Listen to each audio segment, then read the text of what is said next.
Picking the right shader can be a massive headache. Some look stunning, but kill your FPS. Others run great, but barely look better than vanilla. So throughout the past several weeks, I've been benchmarking and comparing the visuals of the 30 most downloaded shaders in tons of different scenes to create the ultimate comparison video, so you can find the best shader for you. I'll be using the Remarkably optimized performance mod pack to ensure I'm getting the best performance possible as I compare the performance and visuals using each shader's default settings. Starting at the bottom with the 30th listed shader, body camera, which, well, does about exactly what you would expect. It's definitely a cool effect, but probably not suitable for most people outside of creating cinematics. For that, it does at least offer pretty decent visuals outside of the camera effect. It has dynamic shadows, reflections, and water effects, all with surprisingly good performance actually. The next shader, RenderPearl, aims to have great performance with pleasing visuals on modern hardware. And while the performance is pretty good for the amount of effects it has, like shadows, specular maps, and colored lighting, quite frankly, I think it's a bit of a mess. The colors look desaturated and honestly a bit dead. The end sky is a bit much, ice is invisible for some reason. I don't even know what's going on with my hand here, and I'm also invisible in third person. Thankfully, our next shader, Lux V1, fixes all of these issues. It's based off of BSL, so you can expect some very clean lighting, saturated and pleasing colors, which could be a tad much at times, and amazing foliage and water. However, it's one of the most demanding shaders on this entire list, definitely being more catered towards higher end computers. That end sky is definitely unique for sure. If you didn't know, Mojang themselves are actually working on bringing a shader to Minecraft. It's called Vibrant Visuals, but by the looks of their progress on bringing it to Java, we probably still have a while before we can use it ourselves. That's where the visual Vibrance shader comes in. It makes a great attempt at recreating the same look with pixelated shadows and beautiful water. Surprisingly, its performance is actually pretty incredible, being one of the highest performing shaders that still has dynamic shadows. While its other effects are pretty minimal as it maintains a vanilla aesthetic, it's definitely a great choice if you're looking for an amazing balance of performance to visuals. Another great performance choice is the 26th most downloaded shader, Bloop. It performs about the same or sometimes better than the previous shader with some pretty outstanding visuals. However, I should note that it does not seem to perform as well in a more demanding scene like this benchmark on the Hermitcraft Season 10 world.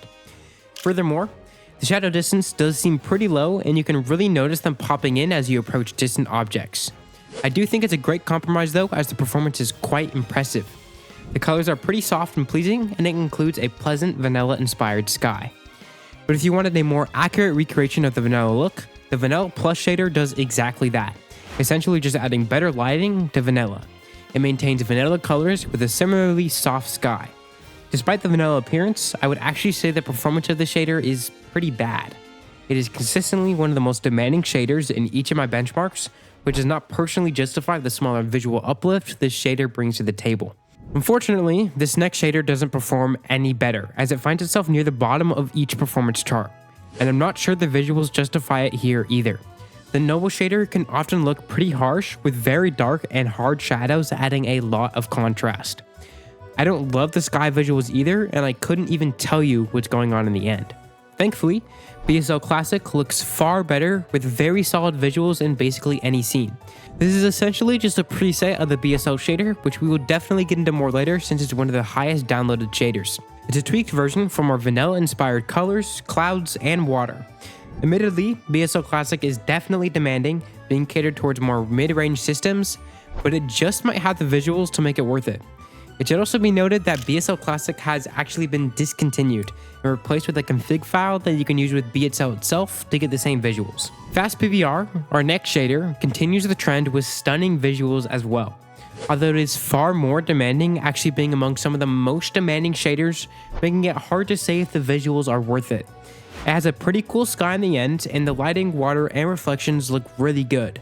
I'm just not sure if it holds up to some of the other shaders coming up on this list, especially with the pretty low performance. In contrast, our next shader, Potato Shaders, is consistently the third highest performing shader in each benchmark.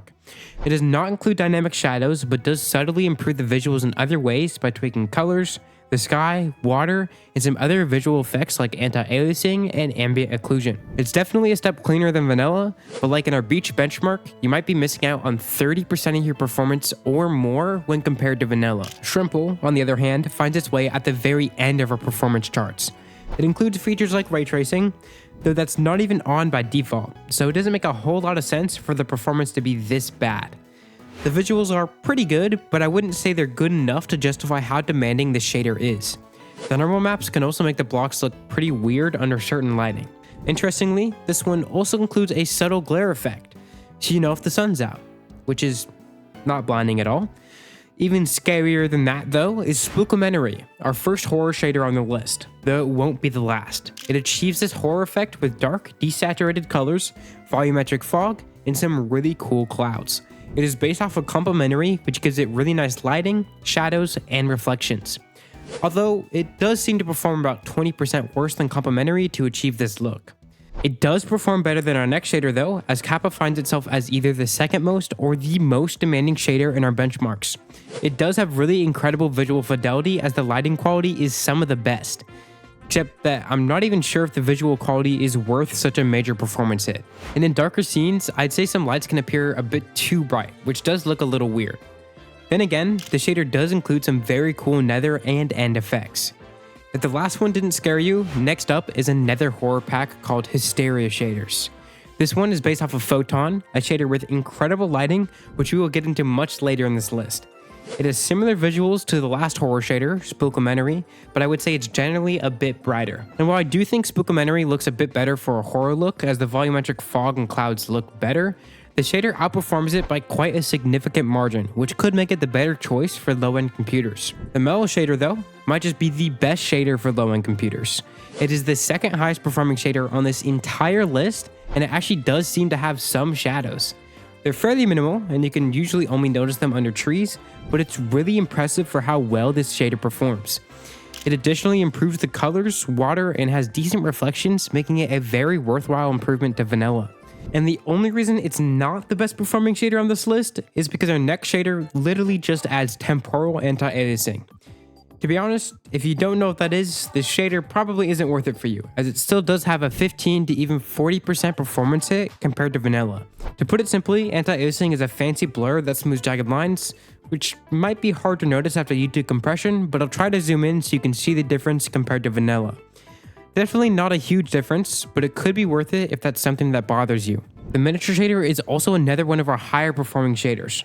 While it does not perform quite as well as the last two shaders, it definitely steps up the visuals with blocky, dynamic shadows for a vanilla-inspired style. In addition, it keeps consistent with vanilla colors, with the only other thing it really adding being reflections and improved water. While it may look pretty minimal, its performance just might make up for it by being one of the highest performing shaders with dynamic shadows. So, if you're looking for vanilla Minecraft visuals just with improved lighting, this could be the perfect high-performance choice. The 13th most downloaded shader goes in completely the opposite direction visually. AstraLex is one of the most demanding shaders for sure, but it is loaded with visual effects. While it unsurprisingly has great lighting, shadows, reflections, and all of your typical features, it also has things like a very unique sun, birds, probably too much motion blur, and an awesome end sky. While these are pretty cool, they might stray too far from the vanilla feel for some people. For something that more closely follows the vanilla aesthetic, the Nostalgia shader also has quite strong visuals. It has great lighting, shadows, and a really soft looking sky. Clearly, this comes at a performance cost though, as it doesn't perform much better than the previous shader. Overall, Nostalgia has a very pleasing look with vanilla colors, but it's hard to say if it's worth the performance hit. The next shader sticks with the vanilla-inspired theme, but with often soft and warmer colors fitting its pastel name. The performance is pretty average, which in my opinion again makes it hard to justify the visuals. It does have dynamic shadows and many of the usual shader effects, but in a lot of cases, I feel like the lighting doesn't make it look all that different from vanilla. Getting into the top 10 most downloaded shaders, we have our third and last horror shader on this list. Having said that, the Insanity shader is actually my least favorite of the three. It has decent shadows and volumetric fog, but I would argue the Hysteria shader looks better while even performing better. Visually, Spooklementary is still probably my favorite of the three, but it does clearly perform the worst. And for some reason, with the Insanity shader, I can see pretty much nothing at night. Wow, shiver me timbers.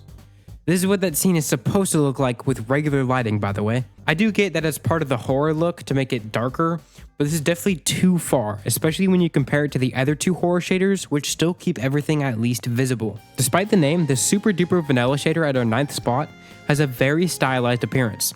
It aims to recreate the super duper graphics pack, which Mojang teased in 2017, but never actually delivered on. The lighting gives the world a very unique look, though pretty much every scene during the day tends to look very warm or orange. It additionally has lots of very reflective materials, which I think nicely adds to the stylized appearance. Surprisingly, even with all these effects, the shader is actually one of the higher performing shaders on this list, which speaks to how well optimized it is. However, Makeup Ultrafast might strike an even better balance of performance to visuals.